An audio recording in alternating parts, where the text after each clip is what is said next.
Então vamos entender um pouquinho sobre análise de risco quantitativo, que a gente fala de valor, números, ok? Então ele é baseado no impacto financeiro, por exemplo, ele é baseado na perda financeira, baseado na probabilidade da ameaça tornar-se um incidente, ok?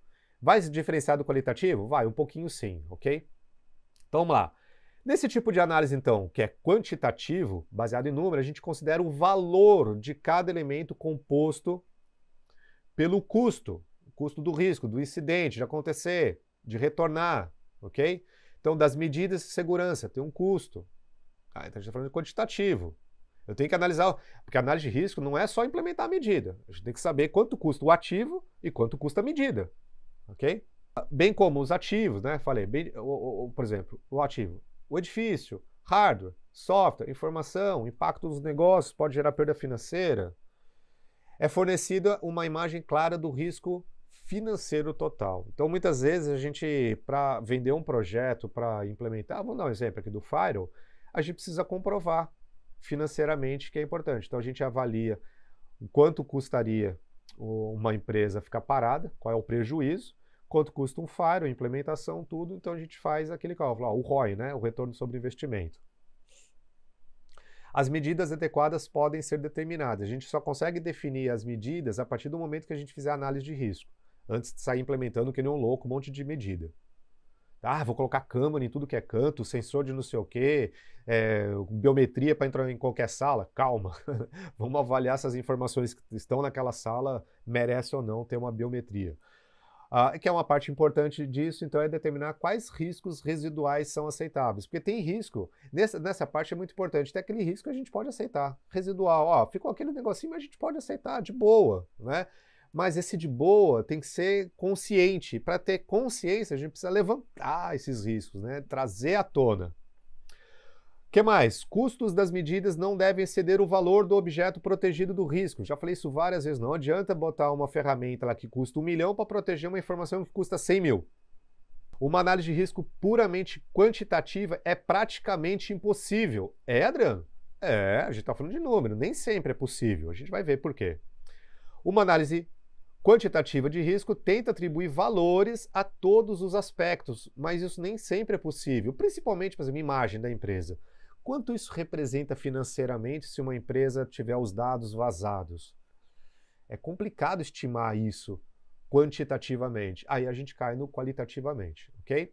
Então pode ser atribuído um valor a um servidor, por exemplo. É fácil você falar, esse servidor custa tanto, ok? O valor de compra, de manutenção, das peças, do software, de licença, isso é mais fácil, tá? Pode ser possível, então, em algumas ocasiões, mas nem sempre. Não quando a gente fala de analisar quantitativamente o risco, né, quando a gente avalia todo o contexto, quando a gente olha um ativo é mais fácil, quando a gente olha um funcionário, a gente vê a folha de pagamento, é mais fácil. Sabe um exemplo de análise qualitativa, quantitativa? Um funcionário ganha 5 mil reais por mês. Se eu não ter mais esse funcionário, o risco de impacto é de 5 mil reais por mês. Não. O quanto ele deixa de trazer negócios, o quanto vai ficar caro entrar um novo funcionário até ele aprender, né, todo o procedimento, o processo que aquele funcionário saiu. Então são coisas subjetivas que a gente então entra na parte qualitativa, que aí já são baseadas em cenários. Se acontecer isso, também que o outro é baseado em impacto. Aconteceu é isso. Aqui não, a gente tem que imaginar cenário, é imaginação. Tá? Imaginar situações. E se isso acontecer? Ok? Sentimento. Olha, eu acho que... Toda vez que você fazer uma análise de risco, alguém falar, eu acho, você está falando de situações imaginárias de sentimentos. E só que a gente tem que levar isso em consideração para fazer análise de risco. Números e valores monetários, então, que não são atribuídos como componentes e perdas.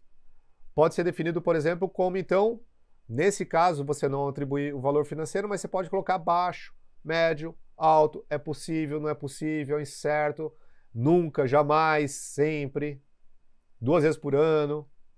Utiliza um bom senso, melhores práticas, intuições, expectativas, vai perguntar para os especialistas, para o negócio, dentro da área que a tua empresa atua, dentro da indústria. Exemplo de técnicas qualitativas, aí tem várias, tá? Citei algumas. Delphi, Brainstorm. Brainstorm todo mundo conhece, né? Senta todo mundo numa sala, começa lá dar ideias, cada um vai contribuindo, os outros não, aí tem uns que colocam um post-it, é isso, ok? Tem uma lista aqui que você pode fazer, reuniões, conversas individuais, entrevistas com 2 pessoas, fazer pesquisa, enfim, técnicas é o que não falta. A equipe de análise de risco considera a cultura da empresa e os indivíduos envolvidos na análise. Vai depender muito da cultura, porque tem empresa que tem um apetite ao risco que é fantástico, ele aceita tudo, fala, não tô nem aí.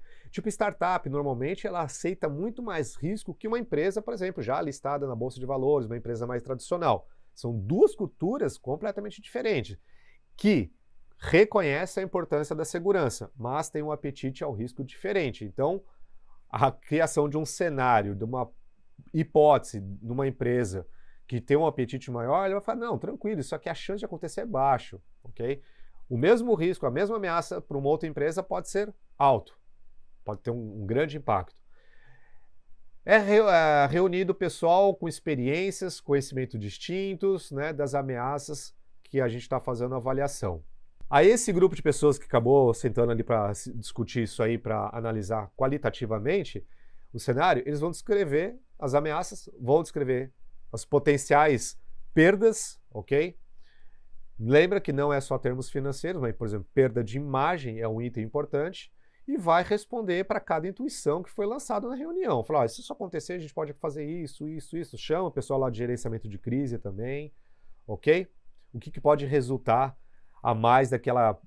O pessoal vai, queimou um servidor. Ah, beleza. O servidor custa 100 mil.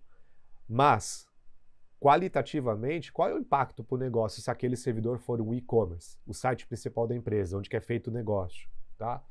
As análises quantitativas e qualitativas de riscos, cada um tem o seu ponto positivo e negativo, tem vantagem e desvantagem.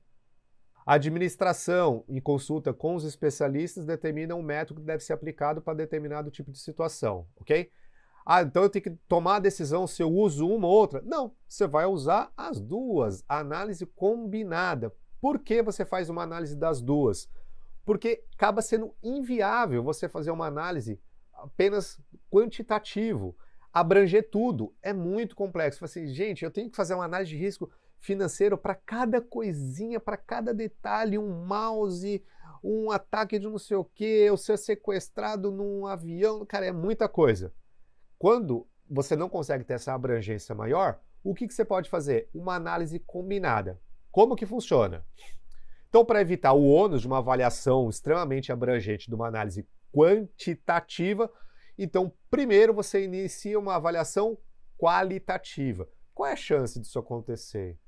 Ah, é baixo, pequeno, médio, alto, tal. Vai definindo qualitativo. E aquilo que for alto, trabalha quantitativamente. Então é bem legal, ok? Então, para os maiores riscos, você faz uma análise de custo-benefício e aí sim você finaliza com a quantitativa. Porque se você começar com a quantitativa, você nunca vai parar. Então começa com a qualitativa, aquilo que o pessoal sentir, tiver o sentimento, baseado em um cenário que é de maior risco, maior impacto, faz a análise de custo-benefício, depois faz a quantitativa, ok? Adriano, como que eu faço esses cálculos? Um modelo muito, muito simples, tá? SLE, ALE, FA e ARO. São siglas em inglês, tá? São bem simples. Então, o que significa SLE? Significa expectativa da perda única. Já vou explicar e vou dar a regrinha.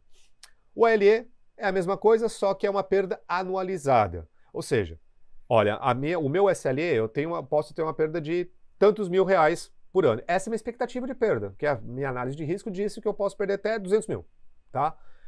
Mas isso por ano? Ah, isso pode acontecer 2 vezes por ano, então já não é 200 mil, é 400 mil, tá? Então o ALE é a expectativa de perda anualizada.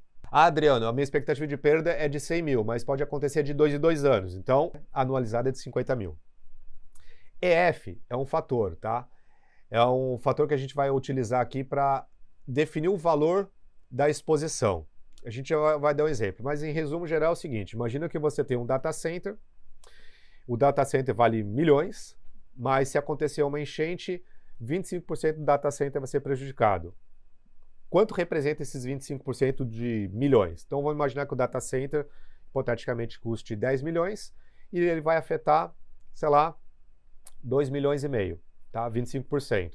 Então esse é o EF. A gente vai precisar ele para fazer um cálculo em cima do anualizado. E o RO significa a taxa anual de ocorrência. Lembra que eu falei a chance de acontecer é uma vez por ano, 2 vezes por ano. Enchente, por exemplo. Enchente em São Paulo, a chance de ocorrer é muito forte uma vez por ano, né, no verão. Em outros estados acontece 2, 3 vezes. Tem regiões que chovem pra caramba, tem regiões que estão, por exemplo, na frente, que é no litoral, né, a chance de entrar água do mar e mais da chuva aumenta as chances, probabilidade. Então você tem que fazer esse cálculo, quantas vezes por ano, ok? Identificar qual é o prejuízo que você vai ter de uma parte dos seus ativos, porque nem sempre você vai parar tudo, né? Você não vai simplesmente perder. Porque se perder tudo, a empresa deixou de existir. Então, qualquer incidente, a empresa deixa de existir. Então, você tem que olhar um panorama geral. Quanto custa tudo? SLE, tá? Olha tudo, vê quanto custa. Aí você vai ver o quanto que vai estar exposto, qual é o fator de exposição, que é o EF. Para ficar claro, vamos dar um exemplo aqui. Formulinha. Então, vamos lá. EF é a porcentagem de perda de um ativo sob ameaça. Então vamos lá. Qual é a porcentagem de detonar um data center se acontecer uma enchente? É de 25%. Beleza, já temos o EF. O SLE, que o SLE significa a expectativa de perda única. Então, se acontecer uma enchente, então eu tenho que pegar o valor do ativo e multiplicar pelos 25%. Então, o ativo, data center, custa 100 milhões. 25% de 100 milhões é 25 mil. Isso, 25 milhões, ok? Então eu já tenho a expectativa de perda única, 25 milhões, se acontecer uma enchente. O ALE é a multiplicação do SLE com a taxa anual de acontecer. E como que se calcula essa taxa, o ARO? Se eu tenho uma possibilidade, perante ao risco de enchente, de ter um prejuízo de 25 milhões de um ativo de 100 milhões, porque vai atacar só 25%, quantas vezes ela acontece por ano? Se for uma vez, multiplica por 1. Se acontece 2 vezes, multiplica por 2. Então, a chance de perder a perda financeira não é de 25 milhões, é de 50 milhões, porque pode acontecer 2 vezes. Mas, Adriano, se for de 10 em 10 anos, então é 0,1. A cada 100 anos, 0,01. Tá? Você multiplica isso para poder dividir. É um cálculo simples que pode te ajudar financeiramente a definir aí isso para análise quantitativa, ok?